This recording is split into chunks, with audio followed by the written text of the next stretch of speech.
Cerita bersambung.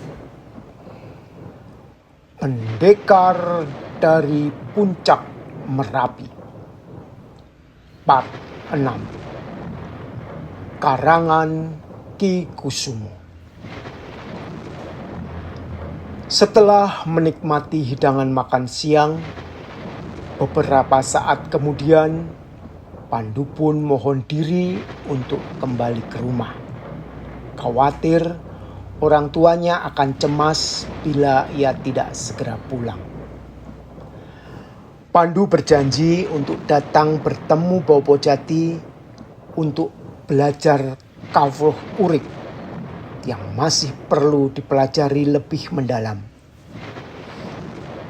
Bopo Jati pun berjanji akan datang ke desa Deresan, bertemu dengan orang tua Pandu untuk berkenalan, sekaligus menyampaikan terima kasih karena putranya telah menolong anak gadisnya. Bopo Jati dan Ningrum kemudian mengantarkan Pandu sampai ke halaman depan. Bopo Jati berpesan untuk hati-hati di jalan dan ditunggu kedatangannya di lain waktu. Ningrum sembunyi-sembunyi melirik ke Pandu dan kagum akan sopan santunnya terhadap orang tua. Ia pun kembali menyampaikan terima kasih dengan mendekapkan tangannya di dada. Demikian pula Pandu juga terkesan dengan penampilan Ningrum yang sederhana dan masakannya yang enak. Selanjutnya Pandu melangkahkan kaki menelusuri jalan yang tadi dilalui ketika datang, diiringi dengan lambaian tangan Bopo Jati dan Ningrum.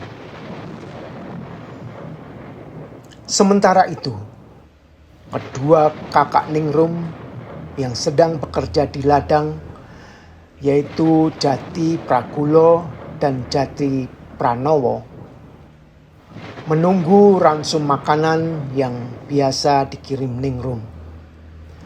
Karena hari sudah siang, sedangkan Ningrum tidak datang-datang, maka mereka pun memutuskan untuk pulang. Mereka khawatir ada sesuatu di rumah, sehingga sampai sepenggal hari Ningrum belum datang. Mereka pun membersihkan diri di sungai kecil yang mengalir di tengah ladang dengan airnya yang jernih. Selanjutnya mereka berjalan pulang, menyusuri jalan yang biasa mereka dan Ningrum lalui. Mereka berjalan bergegas karena rasa lapar dan perut pun sudah mulai berbunyi memanggil untuk segera diisi makanan. Mendekati tempat di mana Ningrum diserang harimau, mereka merasa curiga dengan semak-semak yang roboh tidak teratur. Mereka pun berjalan hati-hati sambil memperhatikan sekeliling. Seperti ada bekas perkelahian yang baru saja terjadi. Ketika kakak beradik itu pun mendekat, mereka saling pandang dan memberi isyarat untuk waspada.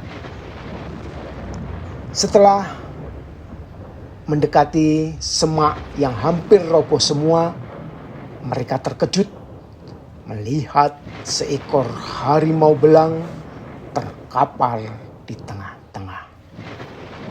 Lalu mereka saling pandang dan bersamaan menyebut, "Ningrum."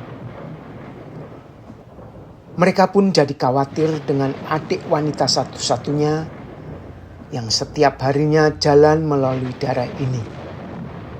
Dengan sigap sambil berjaga, mereka mendekati harimau yang terbujur kaku.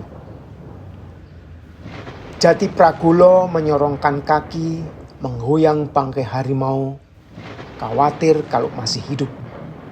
Setelah yakin harimau tersebut telah mati, mereka bernafas lega. Selanjutnya, mereka sepakat membawa bangkai harimau ke rumah. Siapa tahu kulitnya bisa dimanfaatkan. Dengan menggunakan bambu yang dipotong dari rumpun bambu yang ada, mereka pun mengikat dan membawa harimau itu pulang sambil memperbincangkan keadaan adiknya. Semoga adiknya selamat. Bersambung.